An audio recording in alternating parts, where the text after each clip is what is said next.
পাশের জায়গায় কেউ নিয়ে আসলে এখানে বলবো কথা একটা ডিস্টেন্স তো আপনি তো 2 ঘন্টা আমাদের 2 ঘন্টা ভাড়া হলো 12 মিনিট তো অনুরোধ করে দেবেন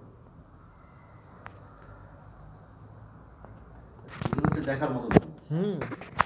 ডাকগুলো পেয়ে যাবো আপনি কিন্তু পাবেন না সেটা তো ঠিক দাদা। তখন মনে মনে গালাগালি দেবেন টোটোওয়ালায় উঠেছি হ্যাঁ 1 গলিতে 12টা মন্দির কালকে 2টো প্যাসেঞ্জারকে আমি বলছি ভালো পয়সা দেন আমি ভালো মন্দির দেখাচ্ছি বলেন আমি 60 টাকা ভাড়া দিই আমার তো পেট আছে আপনি যেমন দুধ দেবেন তেমন তো মিষ্টি পয়সাটা একটু ভালো ধরে দেন দেখেন ভালো জিনিস দেখাচ্ছি বলে না ওইটাই নাও চলেন অসুবিধা নেই আমার তো ওর জন্য বললাম না ওনার কাছে যদি কোনো মানে ইসে আসে চা খেতে খেতে আলাপ পরিচয় করে তখন কিন্তু আমাকে ভাড়াটা দেবেন